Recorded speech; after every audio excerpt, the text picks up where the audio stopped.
আমি আমার রাজনৈতিক জীবনে এই ব্যারাকপুর লোকসভার সেরা প্রার্থী পার্থ ভৌমিক মহাশয়। নৈহাটির ঐক্যতান মঞ্চে আইএনটিটিইউসির কর্মী সভায় ঐতিহাসিক আবেদন রাখলেন বীজপুরের কর্মবীর বিধায়ক সুবোধ অধিকারী।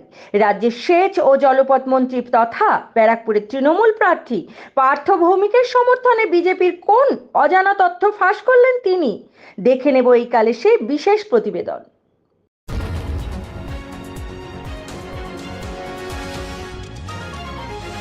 আপনারা দেখছেন এইকাল.in, সঙ্গে থাকুন, ভরসা রাখুন।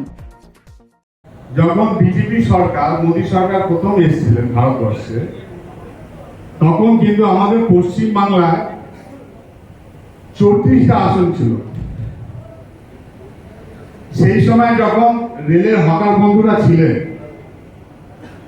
বা বিভিন্ন জায়গায় যারা ছিলেন, তখন কিন্তু আপনাদের অত্যাচার ভোগ করতে হয়নি। কেন কি আমাদের পশ্চিম বাংলা থেকে তখন বিজেপির এমপি ছিল না। 2019-এ যখন বাংলার মানুষ 18খানা এমপি বিজেপি পাঠিয়েছে, তখন থেকে শুরু হয়েছে আমাদের পশ্চিম বাংলার বিভিন্ন স্টেশনে যারা হকার বন্ধুরা রয়েছে তাদের উচ্ছেদ করা, তাদের উপর নির্যাতন করা। আমি ব্যারাকপুর লোকসভায় যে সংসদ ছিল বিজেপি, আপনাদের আমি কপি দেখিয়ে দেবো, তার নিজের লেটার প্যাডে লিখে দিয়েছে যে রেলের বিভিন্ন জায়গায় যারা 50-60 বছর ধরে বসবাস করছে তাদের উচ্ছেদ করা, আর যারা স্টেশনে যারা হকারে বসে রয়েছে তাদের উচ্ছেদ করা। এই সংসদ কিন্তু আপনাদের বিরুদ্ধে চিঠি দিয়ে রেল বোর্ডে দিয়েছে। আপনারা বিভিন্ন জায়গায় বক্তব্য শুনেছেন তো, আমি ছাড়বো না, আমি রেলকে জানাবো, রেলের মন্ত্রীকে জানাবো, শুনেছেন তো আপনারা? আপনি বলুন না যে দাদা আমাদের কাস্টমার আছে, বুঝলেন তো? তাহলে এই সব সময় আপনাদের বিরুদ্ধে। তা আমি বলতে চাই কি, পার্থদা যখন দিল্লি যাবে, পার্থদা যখন এমপি হবে, তখন আমি নিশ্চিত, আমি ব্যারাকপুর লোকসভার মধ্যেই বলি, একটা হকার বন্ধুকে কেউ এই স্টেশন থেকে তুলতে পারবে না। সাথে তো আমরা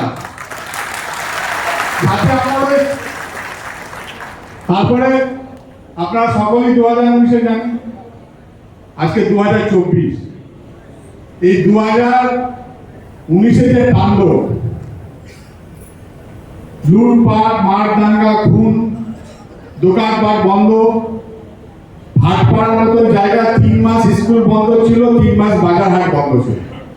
আমাদের বীজপুর থেকে, নয়াটি থেকে নিয়ে বিভিন্ন জায়গায় সন্ত্রাস হয়েছে, বিভিন্ন সাধারণ মানুষ থেকে আমাদের কর্মীরা এলাকার বাইরে ছিল।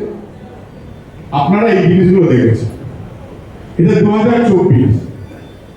আজকে এই সভ্য সমাজে নিশ্চয়ই কাম্য করা যায় না কি কারো রাজনৈতিক কারণে কারো মায়ের কোল খালি হোক, কেউ স্বামী হারা হোক, কেউ অনাথ হোক।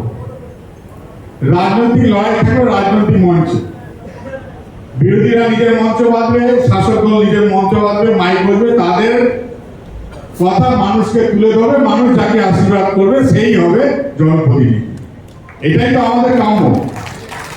আমি আপনাদের বলি, আমাদের যে প্রার্থী, তিনি যেই পরিবার থেকে বিলং করেন, মানে যে পরিবার থেকে তিনি ছেলে বা যে পরিবার থেকে এসেছেন, তিনি অত্যন্ত সাধারণ পরিবারের, শিক্ষিত পরিবার থেকে তিনি এসেছেন।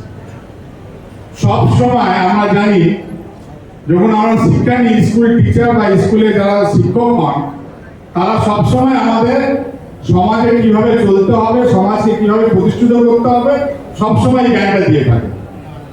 পার্থদার বাবা কলেজের প্রিন্সিপাল ছিলেন, পার্থদার মা হাই স্কুলের টিচার, পার্থদার আরো 2 জন কাকা টিচার, পার্থদা নিজে রামকৃষ্ণ মিশনে পড়াশোনা করেছেন, মাস্টার ডিগ্রি। পরিবারটা একদম সবসময় ডিসিপ্লিন আর গাইড, মানুষের সঙ্গে কি চলতে হয় সেই পরিবার থেকে বিলং করছে। আর সে রাজনৈতিক জীবনের বাইরে তার একটা নিজস্ব একটা সাংস্কৃতিক জীবন রয়েছে। তিনি বিশেষ রাজনৈতিক ব্যক্তিত্ব, একটা অভিনেতা, আপনারা সকলেই জানেন অভিনেতা। এই স্পোর্টস লাভার, মানে খেলাধুলা পছন্দ করেন, নিজে ভালো ফুটবল খেলে। তো তো সেই জায়গায় দাঁড়িয়ে এই কাকা কিছুক্ষণ আগে বলছিল এই বন্দুক আর গুলির কথা বলছে।